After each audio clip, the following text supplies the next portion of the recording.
juga kepada kita punya SV, dan benda ni is actually akan membantu you guide towards the process sampailah you FYP 2. So saya share the full screen untuk saya punya ni. Korang semua okey ke petang ni? Dah makan belum? Dah. Dah okey, kiranya petang ni bersemangat Kita sekejap je. Okey. Kita happy-happy je. Okay, as you can see here, I think some of you might have a class with me. Some of you might not yet. Tapi biasanya saya akan mengajar integrative physiology dan juga animal physiology. Okay, tapi today I nak share dengan you berkenaan tentang macam mana nak formulatekan you punya proposal tu. So allow me to mix the language lah. Okay, kita dua bahasa kat sini untuk bagi benda ni bertenang dan juga have fun je. Okay, seperti Madam Syazri maklumkan bahawa saya punya background is actually Master of Health Sciences. Saya buat research on breast cancer menggunakan ultrasound dan mammogram. Dan juga pada waktu saya buat research ni, saya perasan bahawa the proposal is very important in matter of membantu korang untuk guide toward the process untuk korang buat research. Okay, the proposal yang bagus dia akan membantu korang dalam menetapkan objektif, mencari significance of study, dan pada masa yang sama apabila korang berjaya menetapkan objektif, korang akan dapat membuat conclusion yang mantap. Okay, itu ialah sebab kenapa korang kena buat proposal yang betul-betul yang korang minat, korang faham dan korang tahu kenapa korang nak buat that particular proposal. Okay, so korang semua dah ada SV kan? Betul tak? Betul. Betul kan? Okay, so dan korang dah berbincang belum dengan SV apa tajuk yang korang berminat nak buat? Ada tak? Ada, tapi sedang mencari idea lagi masih. Kalau saya SV yang nak bagi tajuk. Okay, it's okay. Sebab ada setengah SV mereka dah ada tajuk siap-siap. So then dari situ setengah student boleh cooperate dengan tajuk pensyarah tersebut, dan juga pada masa yang sama serta pensyarah tu biasanya dia dah ada rujukan khas untuk that particular student untuk run that particular project. Ada lecturer macam tu Ada lecturer juga dia suka untuk menggalakkan kreativiti bagi pelajar, maka dengan itu dia bagi student untuk cari tajuk dan dia facilitate dari situ. Okay, so there is two kind of way untuk dapatkan the rangka for the proposal tu. Tapi first thing first, you must meet with your supervisor dulu. Sebab supervisor tu sebenarnya akan membantu proses supaya korang berada di jalan yang benar. Macam tu. Sebab this is the first time you doing a proposal kan? Betul tak? Ke diploma dulu pernah buat juga? Time mini project lah macam. Apa this is first time ke? Masa diploma ada pernah jugalah buat FYP.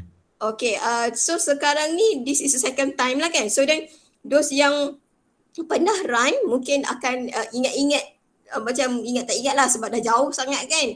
Dan ada juga yang daripada matrix ataupun daripada asasi mungkin you kurang clear. So kat sini kita akan sama-sama kongsi macam mana proses untuk formulatekan the proposal tu supaya dapat bantu korang navigate this semester dan juga the next semester. Okay, this is my content So content saya is actually first thing first ialah saya akan bagi tahu korang what is actually the important of setting up the problem statement. Lepas tu what is actually maksud significance of study, kemudian objektif. Kenapa korang kena tetapkan objektif, kemudian method. Method tu macam mana sebenarnya untuk membolehkan method tu konkret untuk korang. Lepas tu flowchart. Okay, flowchart tu is very important sebab flowchart tu ialah simplified version of you punya proses untuk buat research tu sendiri. Okay, lepas tu untuk membolehkan korang punya research tu berkualiti dan boleh disimpan di library dan menjadi rujukan orang ramai, is actually korang punya research tu kena ada systematic punya reference dan juga formatting yang official. Dia tak boleh main you buat format sendiri, tak boleh, sebab fakulti FSG telah menetapkan there is a proper guideline and proper referencing system. Sebab apa? Sebab nanti bila hujung, jika ada orang gunakan korang punya thesis tu sebagai rujukan, mereka boleh tengok what's the type of rujukan yang korang gunakan. So dari situ korang membantu orang lain juga sebenarnya. So dari situ pahala berpanjangan lah. Kemudian what is the rule and regulation that student should follow. So dekat sini saya nak share dengan korang ada satu video YouTube, is actually dia nak share macam mana korang nak formulatekan the proposal tu sendiri. Dan kalau korang tengok pada waktu zaman korang ni, korang beruntung sebab ada banyak guideline di YouTube macam mana untuk korang formulatekan the proposal tu. But still is actually a guideline yang apa-apa pun korang yang kena write, because yang akan menghadapi that particular research is actually korang. Okay, so saya share kejap tab. Okay, I stop sharing here.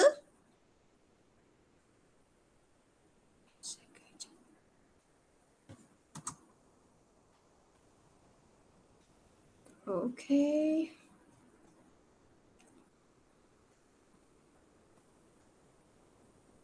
Sekejap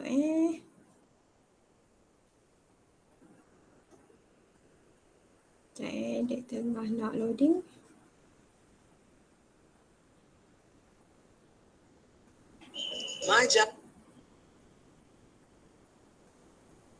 Most research Okay. And saya share tab. Okay, can you see the tab? Boleh nampak tab tak? Tab saya.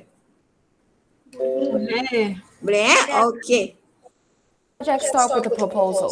You probably have to write one before you start your thesis or dissertation. A research proposal is designed to persuade someone that your project is worthwhile. For example, your supervisor or funding body. If you want to know how to write a proper research proposal, then stay tuned. Hi, I'm Jessica from Scriber, here to help you achieve your academic goals. A research proposal aims to reflect the relevance, context, approach, and feasibility of your project. Big words, but what do they mean? Let's find out with some concrete examples. The format of a research proposal varies between fields, but most proposals should contain at least these elements: title page, introduction, literature review, research design, reference list. Now let's go through what you should include in each element. The title page of your proposal should include the proposed title of your project, your name, your supervisor's name, the institution and department. You should also check with your department to see if there are specific requirements. The introduction is where you hook the readers and demonstrate relevance.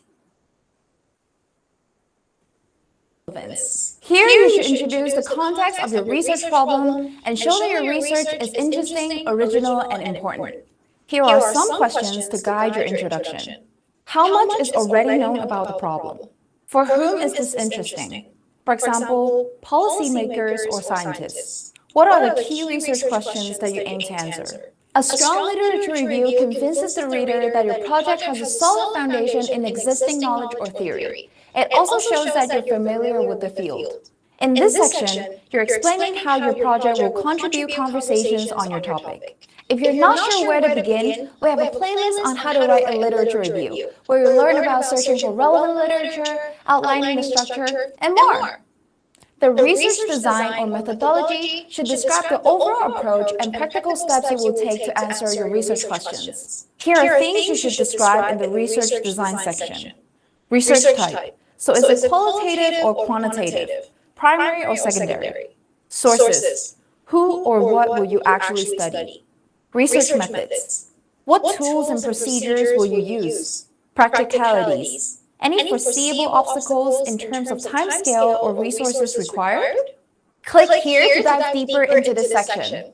To finish the proposal on a strong note, you can explore potential implications of the research for theory or practice, and emphasize again what you aim to contribute to existing knowledge on the topic. For example, your results might have implications for confirming or developing a theory, challenging current assumptions, creating a basis for further research. Of course, your research proposal must include proper citations and a reference list for every source you've used. It's important to keep track of your sources right from the beginning. You can create and manage your sources easily with Scriber's free citation generator. Depending on the requirements of your program, you might have to include a detailed timeline and budget of your project. This aims to show that your research is feasible. Within the timeline, you explain what you will do at each stage, how long it will take, and how much it will cost. We have an example research schedule in our article. You can take a look here. As in any other piece of academic writing, it's essential to edit and proofread your research proposal before you submit it. For the best chance of approval, you might want to consider using a professional proofreading service to get rid of language errors, check your proposal structure, and improve your academic style. As for how long the research proposal should be, it really depends. A bachelor's or master's thesis proposal can be just a few pages, while proposals for PhD dissertation or research funding are often very long and detailed, so better check with your supervisor. Before you go and start writing, make sure to drop a like and subscribe for more. Okay. So then nampak kat situ itu ialah basic, as you can see the the outline of the research proposal tu macam mana, okay? So dekat sini korang nak buat research proposal for degree level, okay? So kalau macam tadi dia kata you kena pastikan you nak buat research proposal tu ialah aim dia untuk apa. So dekat sini you akan faham bahawa betapa pentingnya untuk you faham what is the objective of the FYP proposal and also final year project tu sendiri. Okay. Oh, before saya lupa. Saya nak mohon semua student untuk standby bila untuk perempuan semua pakai tudung semua, sebab saya ingat bila dah hujung ni saya nak ambil gambar korang semua lah. Sebab jarang dapat jumpa korang semua ni. Okay. Okay, madam. Okay, thank you. Okay. Last mula tolong sikat-sikat sikit rambut tu. Saya tahu rambut korang kebanyakan ikan mayang. Okay. Okay, so for this semester, as you can see, you nampak slide saya kan? Saya rasa Madam Syazli dah maklumkan kat korang, there is ada 3 research proposal punya mode. Okay, whatever it is, this research proposal require you the same thing, iaitu you kena ada supervisor, you kena ada objective, you kena ada significant of study, you kena ada proper problem statement. Okay, so this is actually the kerangka ataupun basic untuk you buat proposal. So kita tengok mode 1. Okay, mode 1 ni ialah original mode. Original mode ni maksudnya dia ialah lab based, yang di mana korang being required untuk masuk ke dalam lab.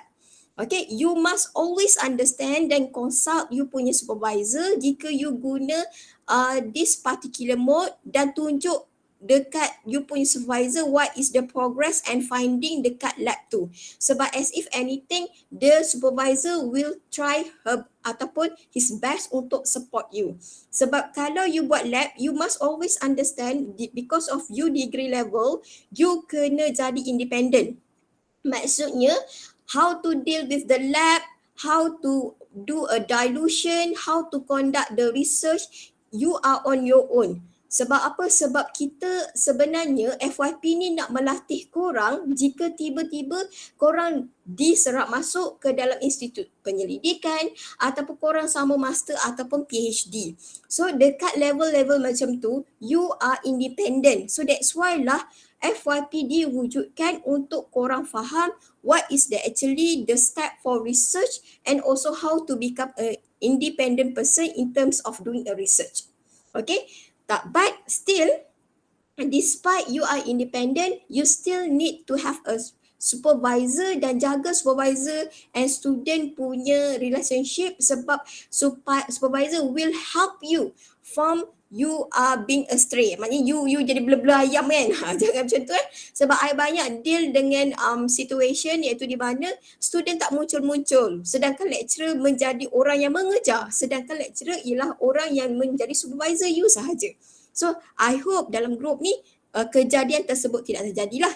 Okay, so mode 2 ialah apabila you buat review question. Okay, review paper iaitu di mana review paper ni dibuat ialah khas diwujudkan pada waktu pandemik kerana student tak boleh masuk lab. So kebanyakannya dia akan monitor by the supervisor, but as you can see what is the difference between proposal for mode 2 and also FYP untuk mode 2 is actually pada FYP 2 dalam mode 2 ni dia akan start to discuss the finding of other people and the reason why other people found that finding. Macam tu. So the more you can discuss, the depth you can discuss, the higher the marks that you will get. Okay, dia pada waktu ni supervisor you akan tengok you punya proposal and pada masa yang sama you punya pendek kata you punya FYP tu tengok benda ni tally ke tak dan benda ni is actually been discussed thoroughly ke tak.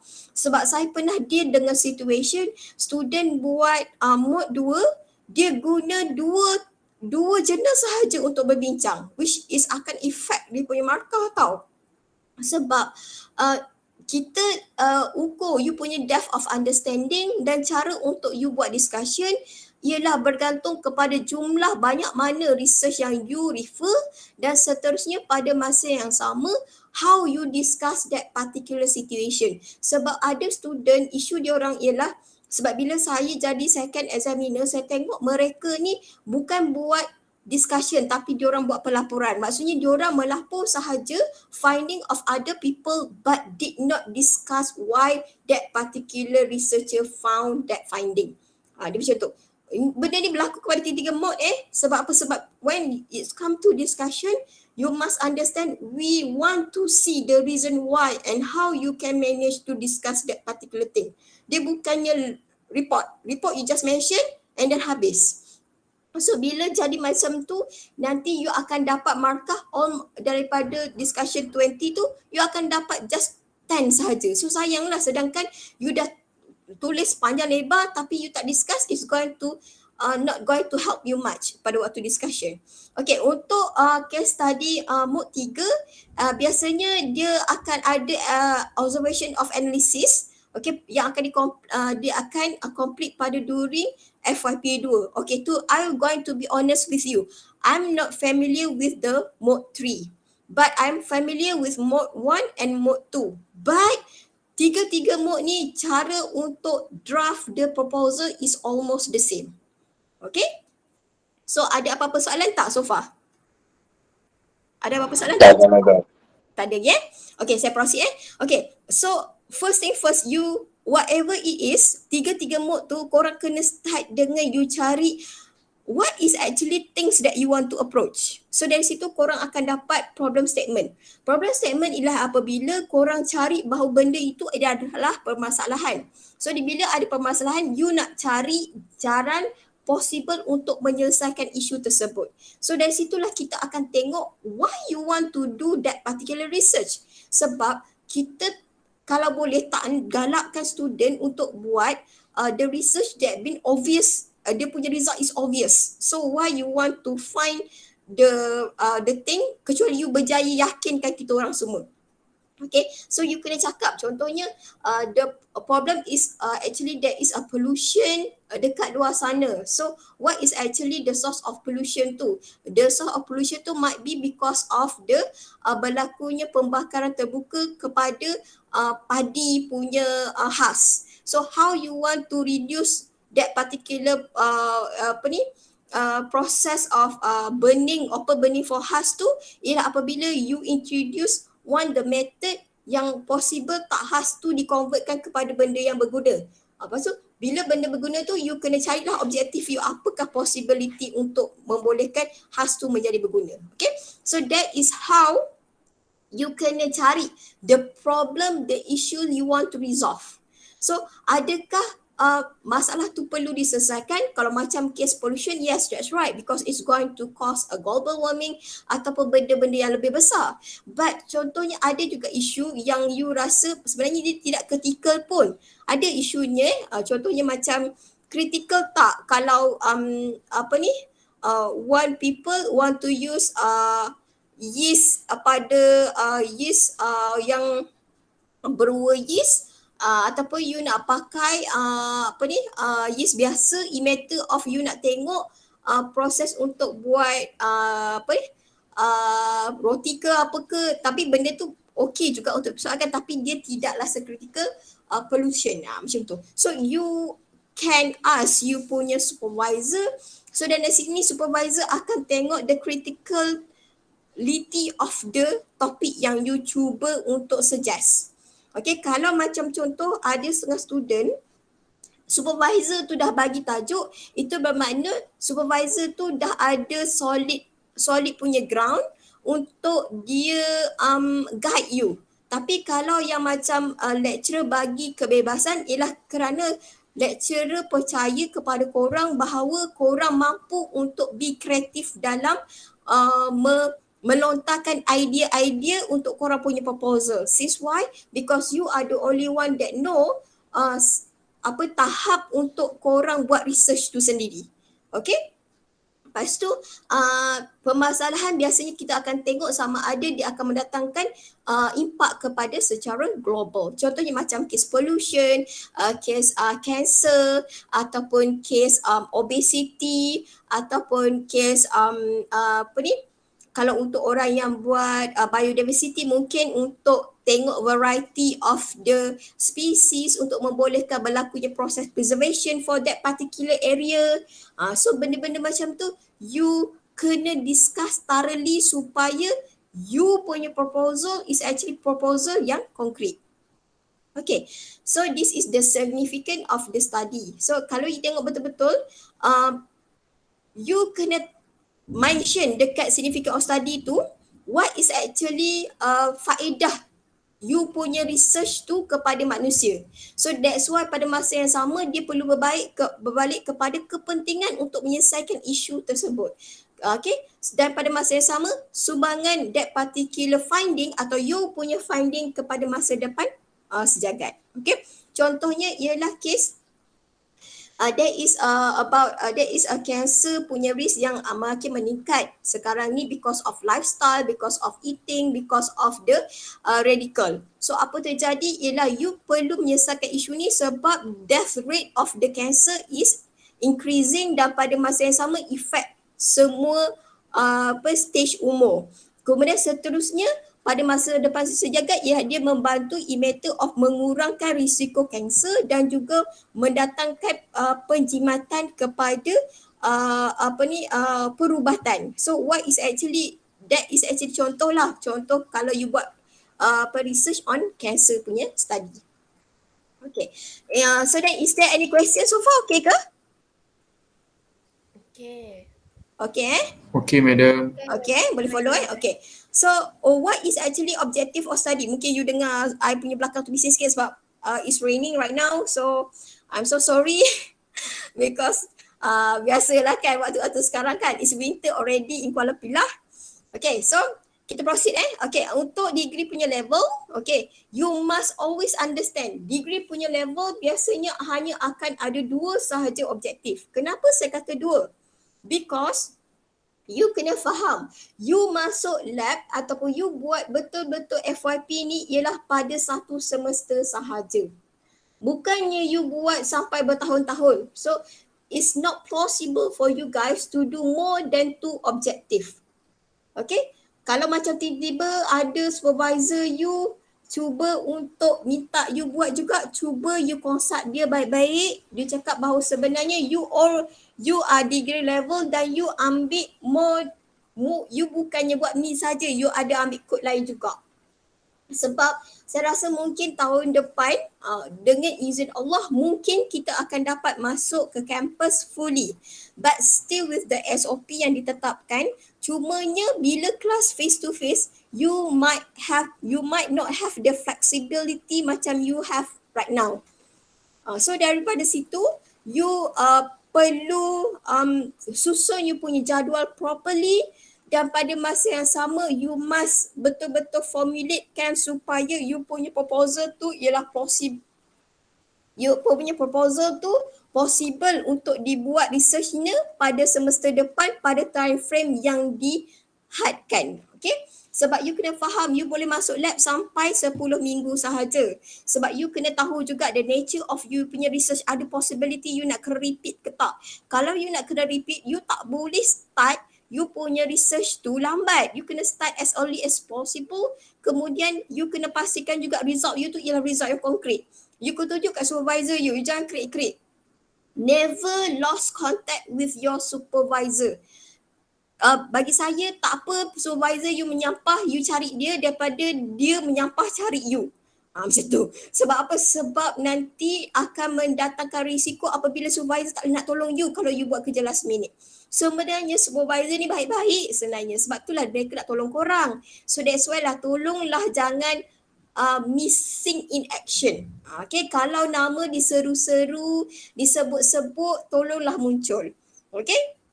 So, bila untuk degree level juga pada masa yang sama you kena ingat masa yang betul-betul korang 10 minggu tu ialah termasuk untuk korang menulis thesis juga. Dan juga korang ambil kod-kod lain juga. So that's why lah saya mohon jasa baik korang untuk bincang dengan supervisor korang betul-betul untuk formulatekan at least 2 sahaja objektif untuk you punya FYP. Okay? Seterusnya ialah kalau lebih daripada 2 iaitu 3 atau 4 ialah untuk master level. Sebab master level ni you buat bertahun. Macam saya pada waktu proposal tu memang menarik lah kan. Memang sepatutnya saya siap dalam masa 2 tahun. But unfortunately I punya machine tu ada satu je sahaja dekat Southeast Asia. So saya kena tunggu dia punya rotation pada waktu tu. Waktu tu dia punya machine ialah IU-22 punya daripada Philips pada waktu tu. So memang susah gila nak dapat, dia pusing tu dalam masa 4-5 bulan baru datang ke Malaysia balik mesin tu. Dan you cannot afford that particular machine because it's more than 1 million. So master level ni lain sikit daripada degree level, but still the same concept being used, iaitu what is the problem that you want to resolve. So dia masih ada problem statement dan you kena ada juga objektif. Okay. So what is actually your objective ialah you kena berbalik kepada isu yang you nampak as a problem tu. Dan objective of study tu perlu dijawab dekat conclusion apabila you dah buat FYP tu. Contoh, you nak buat extraction of the cherry. Cherry contohnya ataupun berries punya group. Contoh. Okay, so dari situ you kena decide I want to do extraction of the berry A and berry B. Contoh, using solvent solvent ethanol. Contoh. Lepas tu objektif kedua you ialah to compare the result of the berry of extraction of the berry. Tu dah kira dua daripada situ. So bila you dah tengok dekat objektif tu nanti you akan gunakan dia untuk dekat conclusion. The extraction been obtained is successful, berapa result you. And then in comparison untuk jawab objektif kedua ialah conclusion dia berry B lebih baik daripada berry A because of sekian. So you ingat objektif you adalah digunakan untuk menjawab conclusion pada waktu FYP 2. Sebab itulah pentingnya you kena formulate betul-betul you punya objektif tu. Is it okay if the objective slightly change? Tak ada masalah slightly change if within the range is okay. Termasuk juga topik. Topik is okay to slightly change. Tapi pastikan sampelnya sama, the way of you untuk obtain the information ataupun the methodology tu sama. So it's okay to slightly change. Jangan you rasa macam ni langsung tak boleh tukar tajuk ke apa, tak. Kadang-kadang the topic ada slightly change because of the situation. Okay, so kenapa you kena tetapkan objektif ni? Supaya dia membantu korang untuk fokus pada waktu apabila korang nak buat research tu. Kalau tak nanti korang akan lost. Contoh kan, tadi you nak extract buat extraction berry A, berry B. Okay, lepas tu you nak compare the result berry A, berry B. Contoh. Tapi dekat situ dia tak sebut pun pasal solvent. So you don't need to stray yourself off comparison pula dengan solvent. Solvent A, solvent B. Jangan. Sebab apa? Sebab objektif you ialah untuk extraction A dengan B sahaja. Bukannya melibatkan solvent. So that's why lah the objective is going to be satu tali yang akan membantu you pegang diri you supaya you tidak tersesat pada waktu you buat proposal and also buat FYP 2. Okay. Is there any question ke? Okay, ada 20 minit lagi. Okay, tak apa. Madam Syazrin kejap ya. Okay. So, methodology. So, you kena faham is it possible untuk dibuat dalam masa sebulan. Kenapa saya kata sebulan? Bukan 10 minggu ke? Memang 10 minggu. 10 minggu tu termasuk writing juga. That's why lah korang kena bufferkan, korang kena buat sebulan tu dan sebulan lagi tu ialah buffer jika korang nak buat replication. Sebab adakah korang buat sekali terus dapat? Tak juga. Korang mungkin kena buat beberapa kali sebab pada waktu perancangan ialah berbeza dengan waktu you hands on. Okay? Dan pada masa yang sama, bila you try untuk repeat, you kena dapatkan betul-betul method dan juga concentration yang betul. Kemudian result you kena triplicate. Kalau those yang buat result kat lab lah, bila korang kena triplicate, adakah dia akan lebih daripada sebulan? For sure. Sebab itulah korang kena bufferkan sebenarnya buat semua benda tu at least dalam sebulan dan sebulan lagi tu you standby kalau nak kena buat repeat. Okay, satu lagi ialah saya punya suggestion, kalau korang nak isi borang lab, tolong guna barang yang dah sedia ada dalam lab. Okay, cuba consult korang punya supervisor. Jika mereka boleh beli barang tersebut dengan menggunakan duit grant, is okay. Ataupun mereka mungkin willing to buy it for you, is okay. But if you don't have that particular support, you should consult with you punya supervisor supaya guna barang dalam lab saja. Sebab kadang-kadang jika you buat tempahan, might be barang tu tidak sampai seperti tarikh yang you nak. Okay? So, make sure you fill up the laboratory form tu yang sepatutnya korang kembalikan pada minggu ke-5 tu dalam amount yang triplicate dan lebih sikit. You kena tengok kat situ tau sebab lab assistant akan tengok benda tu dan tengok berapa banyak dah you pakai. Sebab apa? Sebab you must always understand that particular barang juga digunakan oleh kawan-kawan yang lain. Jika you perlu membuat pembelian, you consult you punya supervisor balik. Okay? So, you must understand, memandangkan you adalah student undergrad, all the procedure that you going to buat is actually kena ada standard. Maksudnya you kena refer journal yang already standard. Bukannya formulatekan method yang tidak pernah dibuat orang sebab you bukan PhD student. So you kena betul-betul buat standard yang proper. Dan ada setengah macam contohnya extraction ke ataupun menggunakan antibacterial ke apa ke, korang kena clear cut what is actually positive and negative control serta standard reference untuk that particular procedure. Okay, contohnya macam ni.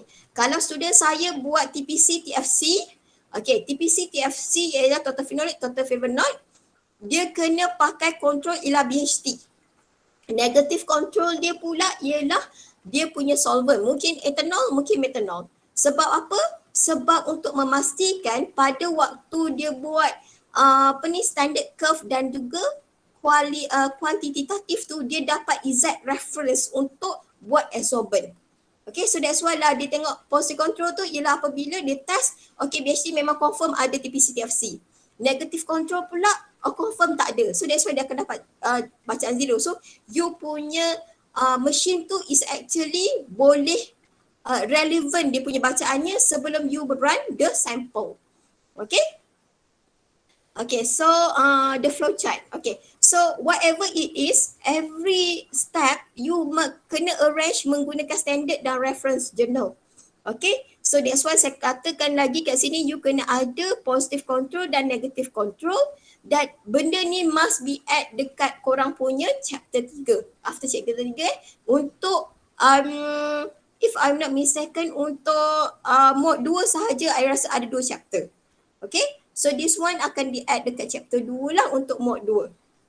So you must use the grafik yang mudah untuk difahami dan dilihat. Okey, contoh saya bagi kat you contoh what is you punya senior gunakan Okay, I try untuk give you gambaran. So, this is actually so far I tengok ialah the best proposal I ever read. So dia memang bagus lah untuk dijadikan contoh. Okay, kejap Okay, nampak Okay, this one is actually you punya senior. Okay, this is dia tunjuk flowchart lah. Macam mana sample preparation, tengok. Every single step dia ada dia punya reference kat sini. Okay, quantitative analysis berapa. Okay, kalau kita tengok betul-betul FSG punya regulation, kalau you nak tengok journal tu, you kena ambil recently, iaitu 5 tahun ke belakang ataupun 10 tahun sahaja. Contohnya macam kes sekarang ni 2016 ataupun 2011. Bawah daripada tu jangan dia out of date. Melainkan benda tu ialah standard. Macam kes Ferret-Torah test dan juga Shinoda test ataupun gram staining. Benda tu ialah standard method. So memang tak apa kalau you guna dia punya reference tu dah belakang-belakang. Sebab itu ialah standard method, tak ada method lain lagi. Okay, gram staining, biochemical testing. Okay, ingat those yang menggunakan microbe, if you want to do the antimicrobial, I nak bagi makluman kat you. First, kalau you ambil sampel daripada lab, always do the pure pure culture punya teknik. Sebab dekat lab mungkin ada possibility yang you dapat tu bukannya pure culture tapi mixed culture. Lepas tu you kena buat gram staining dan korang kena buat juga biochemical testing. Kalau you tak buat tiga-tiga ni, you punya research akan ada problem nanti. Okay, sebab apa? Sebab saya as a second examiner, bila saya dapat benda tu, saya akan suruh korang patah balik dan buat benda tu. Sebab that is actually a standard method. Okay, so dekat sini juga quantitative study, okay tengok kat sini, dia dah buat macam mana nak buat standard curve. Kemudian dekat sini dia tulis juga TPC nak guna teknik apa, TFC guna teknik apa. This one is a standard, so memang tak ada perubahan lah. Kemudian seterusnya ialah data analysis iaitu ANOVA. This is the example of the very good punya proposal in terms of dia punya flowchart. Okay, what is actually the function of flowchart? Dia akan membantu untuk examiner dan juga you untuk navigate your own proposal. Okay, so you must always jadikan benda ni sebagai guideline juga. Okay, supaya nanti korang tak tersesat jalan sebenarnya. Okay, so kita orang as a second examiner pun boleh follow. Okay, student ni menggunakan standard ni, menggunakan reference ni, and this is the step. Sebab kadang-kadang bila baca dalam korang punya thesis, mungkin benda tu kurang clear untuk kita orang as a examiner, tapi the flowchart going to help us to navigate you punya proposal. Okay, one more thing I forgot to say. Dekat you punya dekat you punya proposal biasanya akan ada 3 topik sahaja atau 3 chapter sahaja. Okay, so dalam topik pertama tu biasanya korang akan ada problem statement, korang akan ada significance of study, korang akan ada objective of study. So sekarang ni ada additional iaitu kita panggil gap of research. Okay, kemudian pada waktu chapter kedua iaitu kita panggil sebagai LR ataupun literature review. Biasanya apa yang korang perlu utama ada ialah you kena introduce the issues dan you kena introduce your sample. Okay, sebab kalau you tak introduce your sample, isunya sekarang orang tak kenal sample you apa dan orang tak tahu nak cerita pasal apa. Okay, macam my student ni, dia jelaskan siap-siap sampel dia apa dan seterusnya dia boleh membantu orang lain untuk navigate dia punya dia punya proposal tu, dia nak cerita pasal apa. Sekejap Dan satu lagi, jika korang guna bahas scientific punya nama, tolong standardkan scientific punya name tu. Maksudnya the whole thesis, if you want to use a scientific name, use for the whole thesis. Jangan sekejap nama common, sekejap nama scientific, sekejap nama. So nanti dia akan mendatangkan isu kat you nanti sekarang. Okay, so I show you the example Okay, literature review dia bagi tahu sampel dia apa. Kat sini sampel dia pisang. So dia cerita pasal pisang tu. Lepas tu dia akan cerita juga what is the type of pisang ni. Okay, so dia akan introduce betul-betul supaya the reader tahu dia nak buat cerita pasal apa. You jangan datang-datang terjah, orang tak tahu cerita, tiba-tiba you terjah, kita orang pun tak nak follow. Benda macam tu lah. Okay. So dia beritahu okay ni bentuk pisangnya. Okay. So this is ni pisang tanduk. So benda-benda macam ni dia akan membantu untuk the reader tengok budak ni, this is the sample, this is the method, macam contoh photochemical, this is benda yang dia nak buat, this is benda yang dia nak cari. So benda-benda macam ni dia akan membantu korang pada waktu permarkahan untuk proposal tu. Okay? Okay, so kita proceed ke kita punya ni lah. Kalau korang ada apa-apa soalan, just let me know So then I will try my best to help you. Okay. Seterusnya ialah referencing. Okay. As I mentioned before, benda ni is actually dia sebenarnya akan membantu untuk menjaga kualiti korang punya research. Okay. So always 3 kali aku cakap. Okay, untuk refer to guideline that given by the coordinator. Tolonglah, sebab saya tak tahu saya pening kepala bila saya check balik. Sebab markah ada for the reference and also guideline kan. Tolonglah gunakan the guideline tu, sebab kotak nanti we cannot give you the marks if you don't refer to the proper guideline. Okay, sebab dia akan effect you punya mark, especially from the second examiner. Sebab second examiner tak rapat dengan you compare to you punya supervisor. Lepas tu you kena standard form. You janganlah, I tahu kadang-kadang ada student dia cuba copy paste dengan cerdik tapi dia lupa nak tukar form. Jangan buat benda macam tu, sebab kita orang boleh detect tau. Kalau you copy paste, kita orang boleh detect sebab somehow grammar setiap chapter tu berbeza. We can sense that. Lepas tu sebelum kita orang lalu turnitin pun kita orang dapat detect benda tu.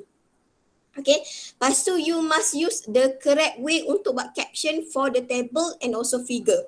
Okay, please mention also in the text. Contoh, dalam korang punya thesis tu ada table 1. Okay, so dekat situ table 1 is actually species of pisang. So dekat you punya text tu you akan cakap as be mentioned in table 2 ataupun in the table 1. You kena mention dekat 2 tempat. Satu dekat caption you, satu lagi on the text. So then the reader can follow, dah tahu nak follow table mana untuk that particular statement. Okay, so please untuk untuk FSG diorang guna APA 6 edition. So you can Google, tengok, dan sekarang ni korang untung ada EndNote system, ada Mendeley system yang tolong korang susun macam mana nak buat referencing tu. Macam kita orang dulu, masa saya dulu EndNote masih tak stable lagi. So I need to double check everything. But still, jangan terlalu bergantung kepada software. Because why? Kadang-kadang ada student dia confident sangat, dia bergantung sangat kepada software. By the end of the day, dia kena baiki balik the reference tu. Sebab I dah dapat detect benda tu, ada benda yang tak kena. Bukan nak kata I ni cerewet, tak. Tapi bila obviously benda tu tak kena, I kena cakap dengan you, you kena baiki. Sebab apa? Sebab that is a standard. Okay, so always use the reference from 2012 sampailah 2021. Okay, better use untuk 5 years back lah. Okay, so this is the rule of regulation. Please sangat jangan krik-krik apabila due date ditetapkan oleh koordinator. Tolong patuhi benda tu sebab benda tu dibuat untuk membantu korang. Okay? Madam, slide tak nampak. Apa dia? Tak Tak nampak. nampak slide, madam. Oh, jap. Kenapa saya sorry. I will reshare balik. Okay, thank you for letting me know. Okay, you nampak tak sekarang? Nampak. Okay, nampak tadi I nampak tapi I takut bila I enlarge kan dia tak nampak balik. Okay, okay, nampak tak? Nampak. Nampak Nampak? Nampak tak? Nampak tak? Nampak. Nampak. Okay, nampak? Okay. So, always please follow the due date form set by the coordinator. Kemudian seterusnya ialah kalau macam student saya, dia kena follow ni lah, due date ni. Okay, sebab biasanya I akan follow dia like a hawk lah. Lepas tu, do not use I, you, we, us, there, there's, ours dalam you punya thesis sebab itu ialah appear of tak professional. Okay? So, biasanya bila you hantar awal, supervisor you akan dapat check awal dan juga dapat bantu you untuk menambah baik you punya proposal. So, dari situ you akan ada peluang untuk dapat grade yang lebih better. Okay? So, that is jangan ada late submission, lepas tu expect you hantar petang ni, expect supervisor bagi kat you balik petang. Contoh you hantar pagi, expect supervisor pulangkan balik kat you petang.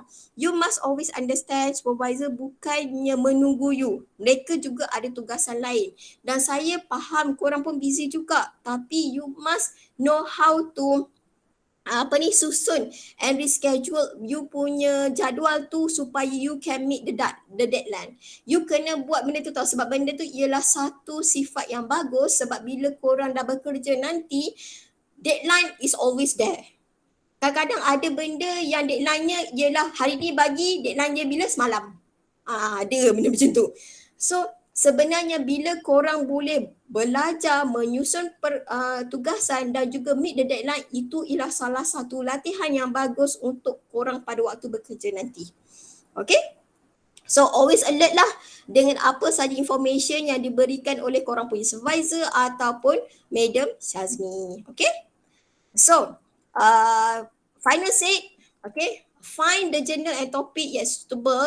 Okay, this one is my cara. Present idea properly and plan your lab work properly. Okay, so then you must submit the the draft to accordingly. Okay, that's all from me. Okay, did you have any question? Silakan. Kalau ada soalan boleh tanya dulu Kak Madam Pak Ika. Kita ada masa sikit lagi ni.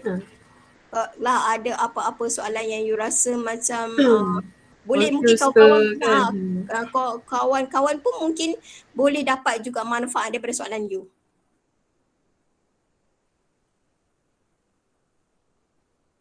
Ada tak? Faham tak tadi yang Madam Pak Ika cerita tu? Faham. Bagus. Faham. Bagusnya budak-budak ni faham. Kau? Hopefully faham betul-betul nah. Nanti janganlah ni. Dan satu lagi pesanan penaja saya lah kan. Okay. Selalu saya dengar student cakap, itulah saya dengar kawan saya cakap. Macam tu. Kawan saya cakap tu, you kena faham satu benda. Kawan you bukan supervisor you. As if you have an issue atau benda tak faham, tolong refer kepada supervisor you. You jangan cakap, kawan saya cakap macam ni madam. You kena faham. Pada waktu sekarang, kawan you tu berada di bawah supervisor lain dan tajuk mereka pun berbeza. Pendekatan supervisor tersebut juga berbeza. Maka dengan itu, you biarkanlah mereka berada di bawah supervisor mereka. So you punya mak dengan ayah yang lain. So dengarlah pendapat dan juga teguran daripada supervisor you. Sebab supervisor you sebenarnya nak sangat tolong you supaya you can have the experience of buat research tu ialah experience yang you akan rasa macam bila dah habis belajar, aku terkenang lah zaman buat research tu. Okay? So, please always mendekatkan diri dengan you punya supervisor. Tapi janganlah sampai tahap 2-3 tengah malam pun you cari dia. Janganlah macam gitu. Weekend lah you cakap rindu kat dia. Janganlah macam gitu. You must know how to keep it professional. So I understand yang you juga seorang yang semua pandai kan. So suppose I don't think that's going to be an issue lah for you. Okay? Okay, ada tak? Ada tak? Okay. Okay, ada tak? Okey lah, kalau kata tak ada rasanya jelas penerangan daripada Madam Faikah tadi, saya rasa a very fruitful sharing session for this evening. Okey, banyak input yang kita dapat. Okey, saya rasa daripada kosong pelajar-pelajar ni dah boleh move kepada satu lah dia punya idea tentang apa itu proposal. Dan pada minggu depan ada talk dengan Dr. Kavi Raja pula, itu akan cerita lebih detail lagi introduction tu apa ada, semua macam tu lah. Alright, so terima kasih Madam Faikah atas perkongsian menceritakan pengalamannya menjadi supervisor hampir 8 tahun ya. Menjadi supervisor pelajar IAS 201 ni lah. Okay, jadi terima kasih juga kepada semua yang hadir. Saya nampak ada penolong pegawai sains kita, ada beberapa orang pensyarah juga join sekali dan terutamanya kepada para pelajar lah. Terima kasih atas komitmen yang anda semua berikan. Madam Syaz, boleh tak kita ambil gambar? Boleh, baru nak cakap yang mana Jom queue. ambil gambar. Rindu kat korang semua kan? Okay, atas permintaan Madam Faikah dan saya sendiri, kalau semana yang ada ni boleh buka kamera lah. Bersedia dengan senyuman yang manis lah. Pandang dekat kamera yang ada dekat desktop tu. Sebelum tu tak adalah mata tu lari. Ready je, senyum je pandang kat situ. Sementara saya nak snap. Okay, buka. Baru berapa orang ni saya nampak wajah Umar, Firdaus, Fadiah. Okay, ada Syefa dekat situ. Ada Madam Faikah, dia masih manis lagi kat situ. Selepas sejam bercakap dia tak minum air. Sian dia tengok. Sorry nak bagi air pun tak boleh jauh. Tak apa, faham. Tapi student very good lah dia punya attention. Itulah. Alhamdulillah. Komitmen dia orang nampak lah semester ni. Kan. Terharu sangat. Tak apa, kalau kata dia orang nak PM tepi pun Madam Faikah okey kot. Boleh, tak ada masalah. Rasanya ada juga a few of you guys daripada saya punya kelas kan. Bio 621. So takut nak tanya SV, takut nak tanya saya, tanya Madam Faikah. Boleh. I will try my best to help you guys. Okay. Semua boleh buka kamera. Nak betul-betul kan muncung tudung ke? Nak yang kat bahu ni kan nampak macam ni. Okay. Rambut-rambut sikit. Nanti pandang dekat tu tau. Dekat kamera, dekat desktop masing-masing. Okay, ready Semua pandang kat situ. Mana yang pakai mask tu, kenapa? Kenapa Syefa pakai mask? Tak nampak wajah yang cantik tu. Okay lah. Tak kisah. Right, asalkan mata pandang dekat kamera Right, ready 1, 2, 3. Pandang kat kamera. Okay, ni baru satu. Sekejap. Saya nak save. Maaflah orang tua kerja lambat sikit ya. Budak-budak ni kan laju sikit. Right, yang kedua. Okay, senyum, pandang kamera. Senyuman paling manis sekali. Alright, yang kedua, nanti lagi satu. Aku bagi Madam Faikah lebih. Dia minta. Dia rindu kat korang semua. Okay, one more. Buat gaya bebas lah. Buatlah macam mana pun. Asalkan mata pandang kamera. Alright, dah buat dah. Alright, 1, 2, 3. Okay.